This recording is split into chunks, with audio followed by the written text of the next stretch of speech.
Bohermore is very special to me. I'm very happy here. You never know what you can do until you start. We've grown, I suppose. You know, to me, we have all grown together. Everyone wants to get back to Bohermore.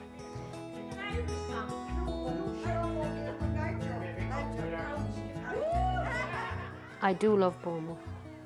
I wouldn't live anywhere else. I love Bohermore.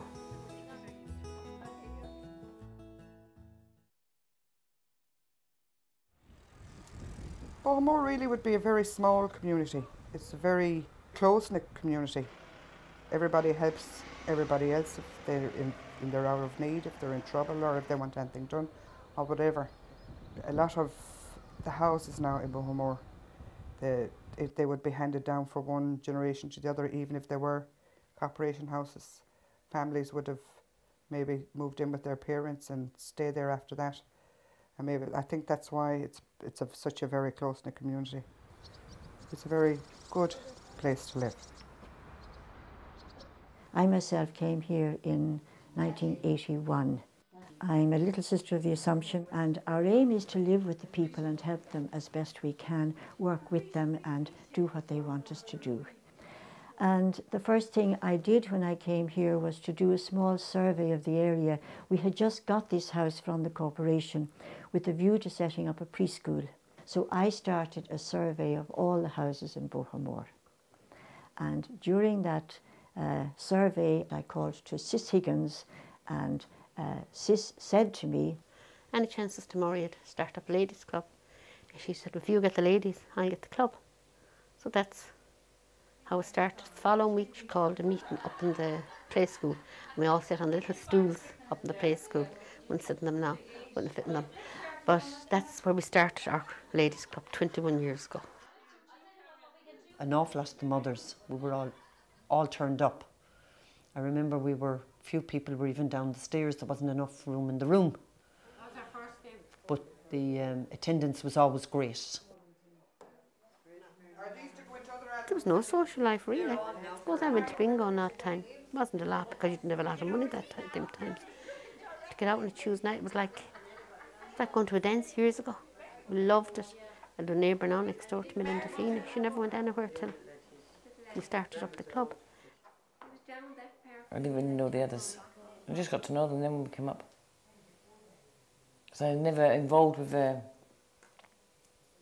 anyone. You know when you were in the kids when they're small and you didn't really know the neighbours, so you just got to know them then when we came up here.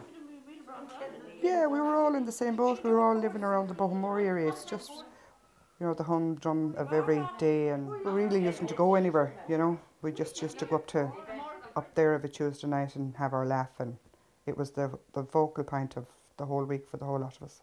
I presume it was that there was nowhere else for them to go. And coming here and being able to meet with one another, I know they went around to one another's houses as well, but not not with that big crowd. And that was probably the reason. Within the year we were 20. And we fitted into this room. We were just on top of one another. And we succeeded in doing things. We did nail pictures. And I mean, that takes room. I don't know how we did it, but we did it. I remember we did stools. We did all sorts of things. But we had great fun. We were always game for a laugh. There was always a great atmosphere here. Because from the club, we got a lot of things. You know, outings that we wouldn't have before we started the club. I mean, we go everywhere now. We go down to country, we go to Athenry, we go on days outings. We were down in Mayo there a few weeks ago. We were down in Bohermore Bogs. All these kind of things, which we wouldn't have only for the club. An awful lot of outings now. We were in Clonmacnoise and we were up the Shannon. But the photographs are there to prove all the places we have been, like. But Grace's sister says, "You have the best social life in that club that anyone ever has." She said, "You're never at home." And the children were going to do a little nativity play and a few songs and dances in the hall on the 22nd of December. So innocently I said, you know, maybe we could do something. And one bright spark, I'm not too sure who it was, said, "Why don't we do a pantomime?" I want you to bring back her heart, or else I'll have your tail Snow White and the 7 Dwarfs. Oh my goodness. We picked the 7 largest ladies of the group, and anyone who knows us, some of them are quite substantial. And they were the 7 dwarfs. And they had lived the whole lot, you know. I don't know how they did it, how they just didn't, they knew where to come in and how, next thing you'd be laughing your sides because they'd have said something we'd never have said before. At any rate, we got through it and it was a great success. And that was the first of many pantomimes, and they got better as time went on, and, you know, it was great.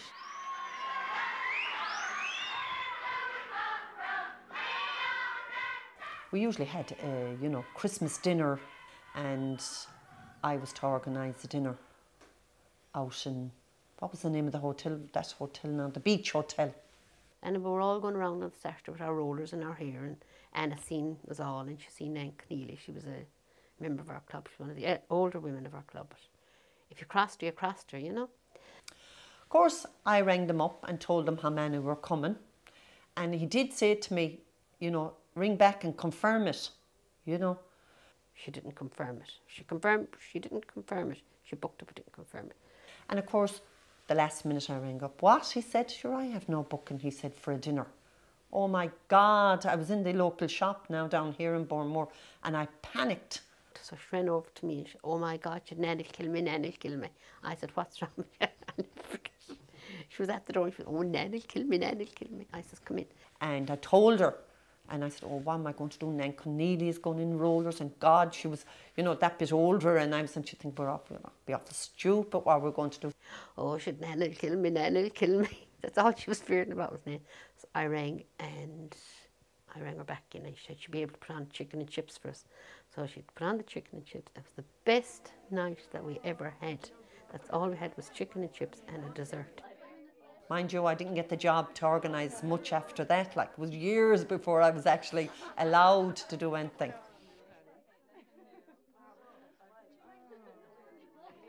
I think we've achieved an awful lot, really. And I think that from our club has come a lot of things. The Young Ladies Club has, but sure, I think it has come out of it. You know, we're the older generation now, they're the young ones. And I think they'll take over eventually from what we do, because we're not able to do a lot of things we used to do. You know, we're very proud of what we've done. Yeah, they had their Tuesday night club, like their Tuesday night club was going for 21 years. And then we just decided to do something for ourselves.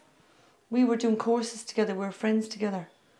And then we said we'd have a Wednesday night club for our own generation. Sister Maura actually started us up. So she kept us going. And now we're going from strength to strength. We started many things, but they were all what the community wanted. And I think that's where we gained, you know, the people would ask for something. The parent and toddler group, it was the mothers themselves that asked us to set up that. We suggested the preschool, Sis suggested the ladies club, someone else, the bowls, everything came because the people wanted it. We'll be very proud of ourselves in a lot of the things we've achieved here. But we always needed a push now. Sister Maura had to be there to push us, like there with the whip. We'd do it, and then when it'll be all, whatever the task that had to be done, when it'll be done, we'd be very proud of it. But we needed the push, and the push was there.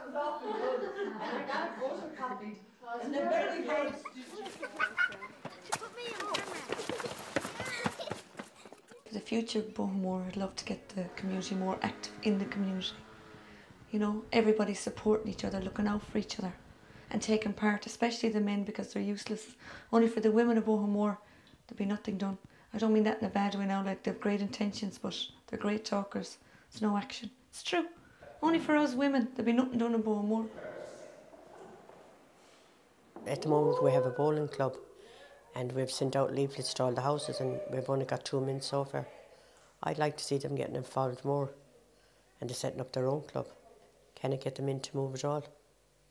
I don't know what's wrong with them.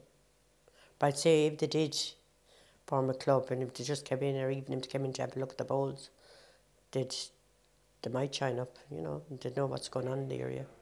I'd love to start them getting involved in courses, maybe a little bit they're coming out of it, or maybe have some kind of a social evening for them, you know, throwing darts or a game of cards. Then they'd want drink, you know, they can't do it without drink. So what do you do? The year 2000 then, the rest of this club was opened, the hall was completed then. And of course number 13 then was actually very small because we couldn't actually do anything in it then. So we moved over. But it was very hard to make the move from such a small place to go into a big open space and sit around the tables, you know. We found that hard. It took us a while to settle down here because the room was way bigger and everything, you know, it didn't seem the same. It looked more closed in, more kind of family type up the other place. I mean, the club has come on, it's not only just the ladies' club now, but we have, of course, all the children are here now during the week.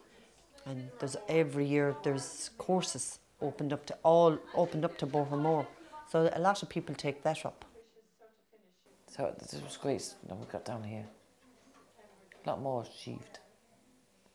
A few more skills. hidden talents, as they say.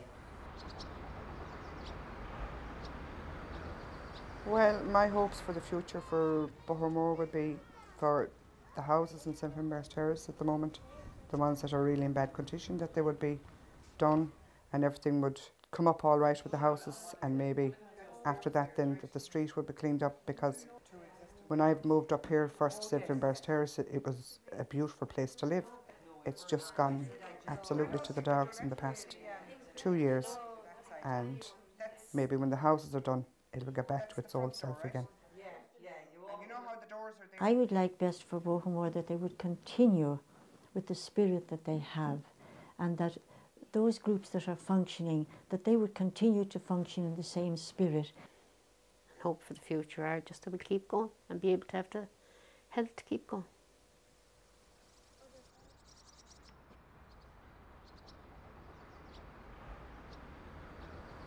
The Ladies Club means to me personally, it means that of a Tuesday night I can go up and meet all the people I know from around the area, and it's a great outlet for a person that has maybe a problem, and you might be able to discuss it with one or two of the women up there. So it's a good outlet that way.